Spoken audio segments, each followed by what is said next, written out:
Good evening and welcome to tonight's Cabinet meeting. Item 2 is apologies for absence, but looking around the room everybody is here, so we move to declarations of interest by members, if any. Silence suggests there are none. Questions by members of the public. I've not been informed of any. There are no urgent items of business. The right to address the meeting in the order of business. Councillors Freebody and Ikara have asked to speak on item 7, which is corporate performance. The order of business remains as printed on the agenda paper. So we'll move straight into that item 7, the corporate performance. Tony, I'll put your name first. Would you like to come forward, please?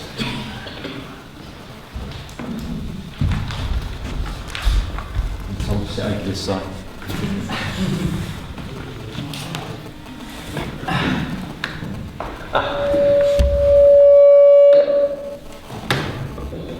Try that one. Can you hear me? Fantastic. Yes, thank you very much. Just a couple of points really in the performance indicators. The first one actually is congratulations. The sickness rate I see now is almost at 1%, which in times when people are going through different phases that we've got later in the pink paper. Working myself in an organisation that today costs the economy £2.4 billion a year in sickness payments, I think needs to be commended to the council, and I think that really is a good target. If it could be reduced even more, which is pretty difficult, then very well done.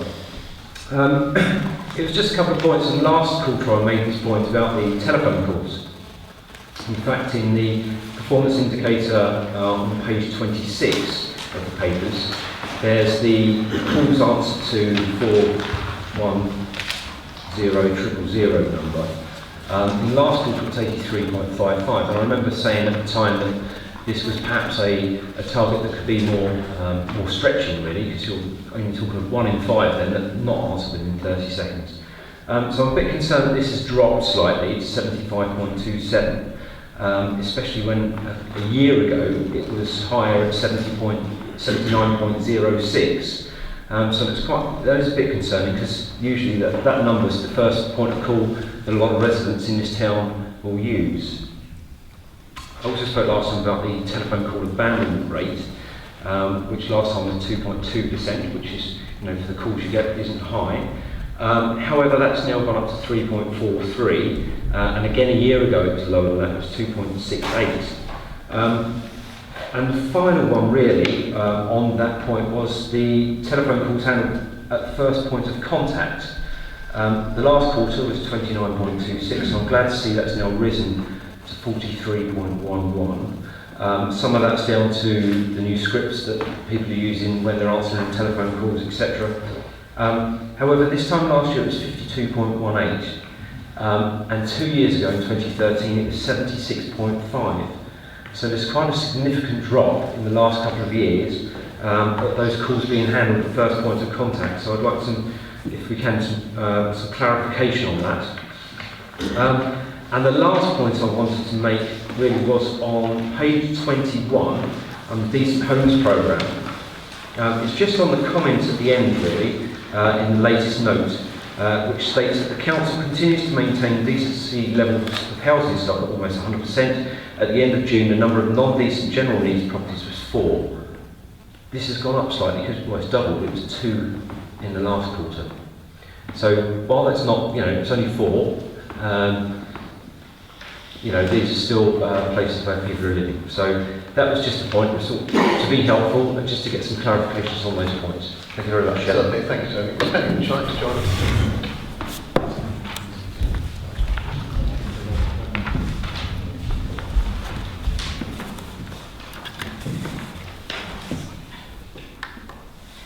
Thank you for the opportunity. Refer you to page 17 on the percentage of household waste recycled. Excellent, it's really good to see that it's increasing, but do we have a breakdown of how much of that is actually the dry recycling? Because I see it includes composting and reuse. Only at the end of March this year, our recycling was quite low for the dry recycling. In fact, it was the lowest of the 4 authorities at around sort of 23%. So it would be useful to know exactly what percentage that is. Thank you. Thank you. Thank you for both the compliment, Tony, on the sickness absence, which is remarkable, to be honest, in another place, not so many miles from here, and with another hat on, it is many, many times higher in percentage terms. Picking up on the points you made, the concerns you had, the telephone calls and the abandoned calls, those this is of course the first quarter, and you'll see the trend from June onwards has improved, as is mentioned in the papers there. And we've been going through this period of transition, so I would share your concern if that was going to be a continuing trend, that things were down. I think the fact that we've been through the second phase of the future model, that was to be expected, and I'll be looking for that to be improved as the year progresses. On the decent homes, the numbers are very small there, and sometimes it's down simply to the wishes of the tenant. I met a Labour authority member once who talked about the way they manage their stock, and it was I asked him how they bring things up to standard, and it was, oh, we just go in and do it. We're a little bit more sensitive here, and we listen to the wishes of the tenants, and sometimes when you're looking at those very small numbers, it can just be down to the fact that people don't want changes made to the home that they've got. So, but it's a point well raised, and we'll keep a watch on that. But Penny, in terms of the recycling rates, I haven't got those figures to hand. One of the officers or Steve may have that. If not, we'll certainly make sure that we send those through to you. Peter, would you like to introduce us from an officer perspective, please?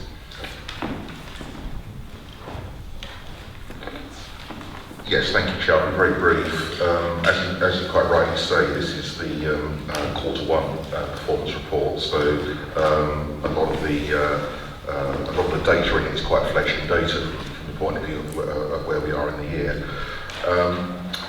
Section 2 of the main report gives an overview of where we are with performance at the moment and provides a summary of where we're good, where we're not so good at the moment, where we have high performing and low performing indicators, and that leads us into the detail on in Appendix 1, where you'll find that at the start of Appendix 1 we show a list of all the corporate plan actions that were scheduled to be completed, that are fully completed, plus it goes on then to the rolling list of Q1 milestones, including also the milestones that were carried over from the last iteration of the corporate plan.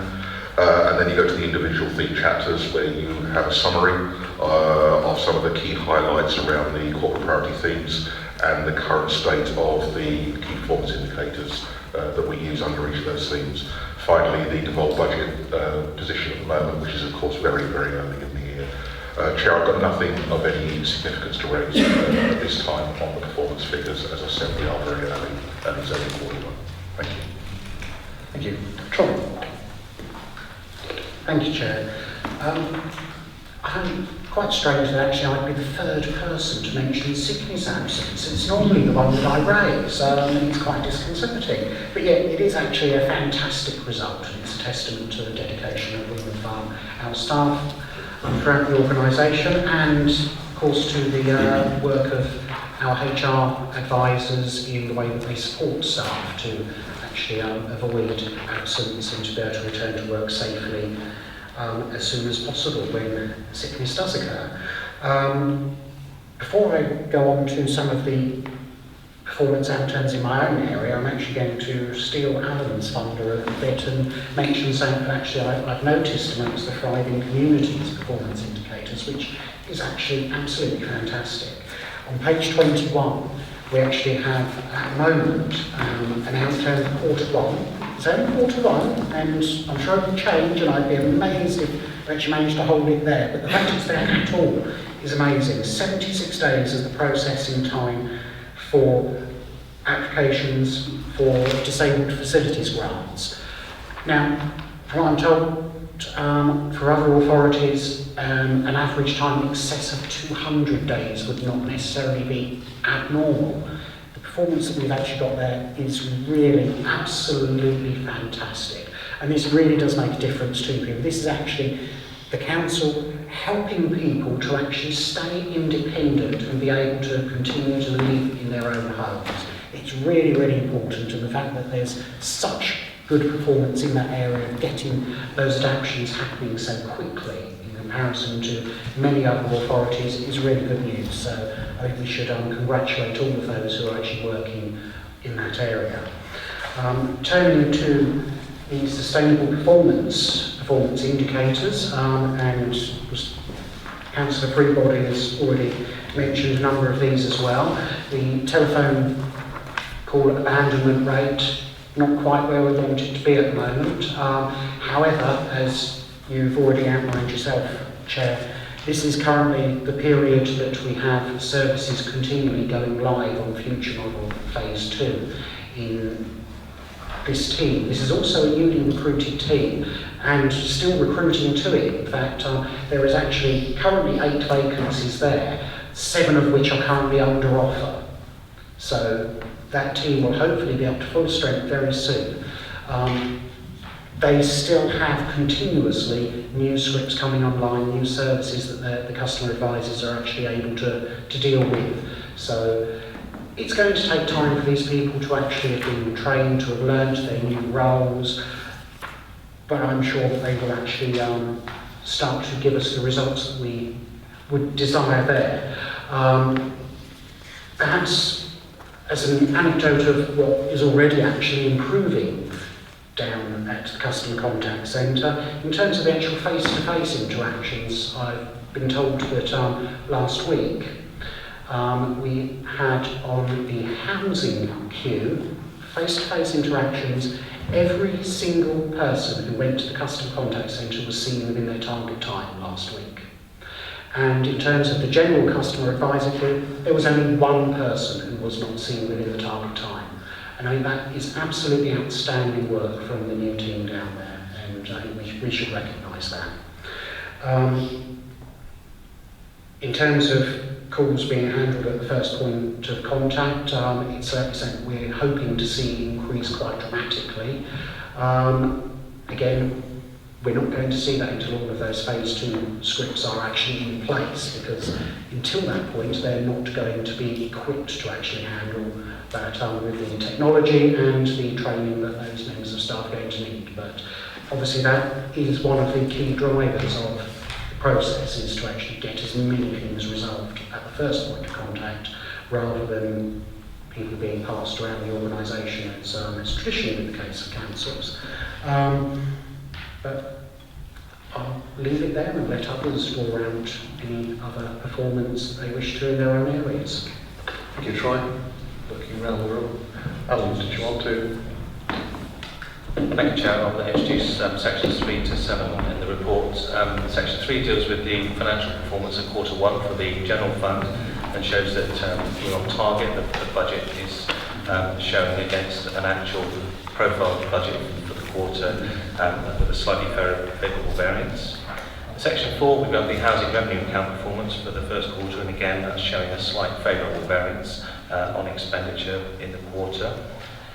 In section 5, the only thing I've really asked Cabinet to endorse is recommendation 4, which is to do with a tender exercise which was undertaken for a capital scheme for Seahouse Square, where the team that deals with that also works for Lewes District Council for Eastbourne Homes Limited, and used effectively a hybrid competition for that, using a nationally recognised standard called construction line. It's a procurement preferred list, but it doesn't technically comply with our own contract procedure rules, so we're just asking for an exemption to tidy that one up.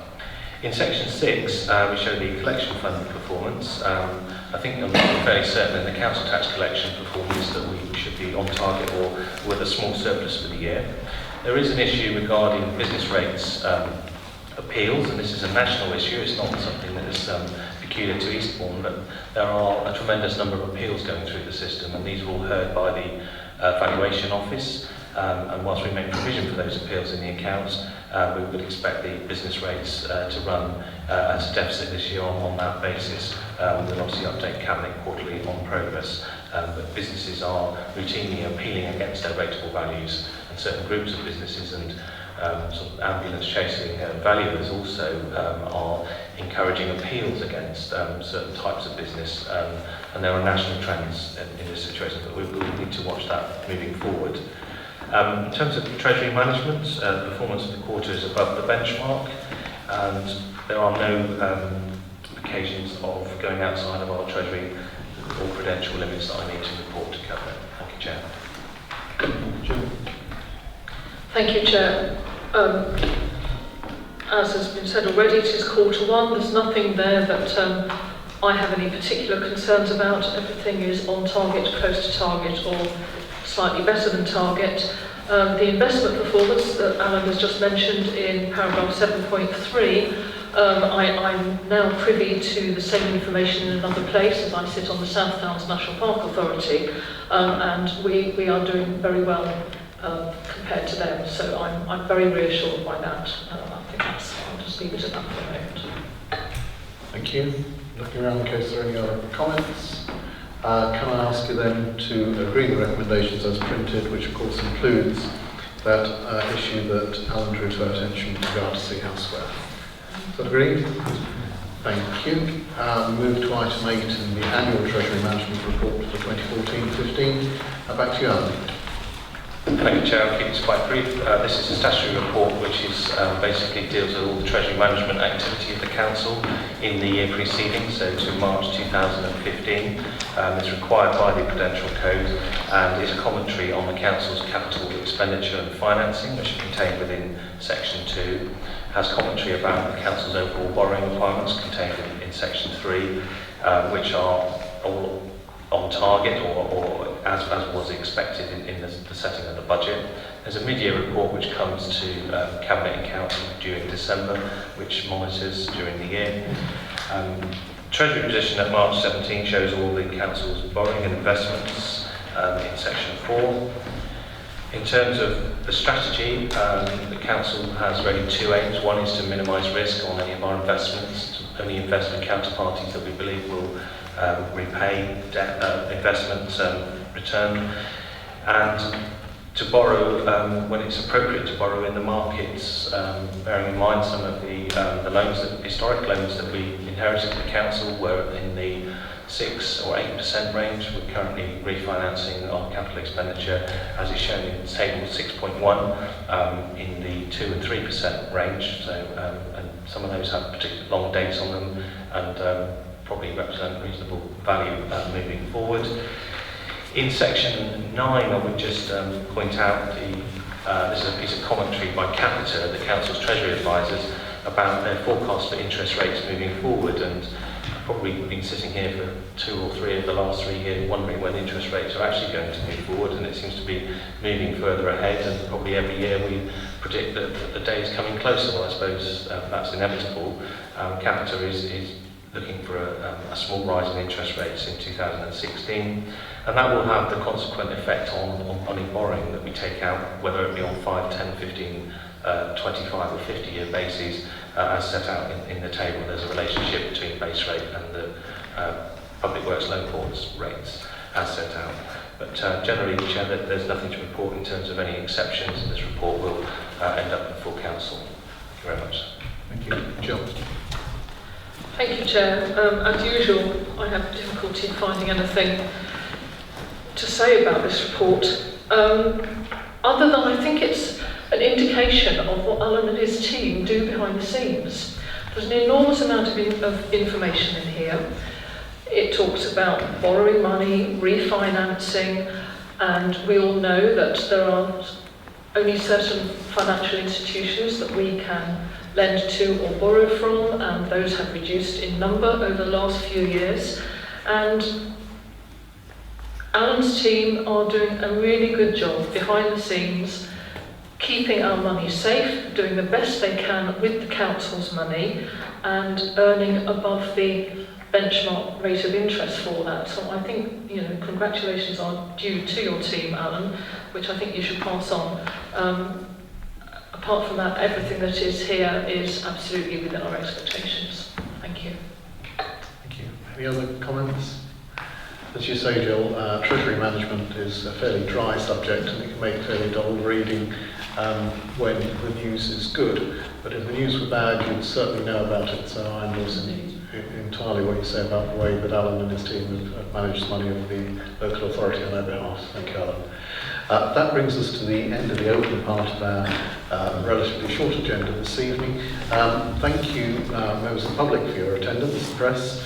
And thank you, Ian, for videoing this. Some of you may have noticed in weeks, Ian came along to the last full council meeting and videoed that.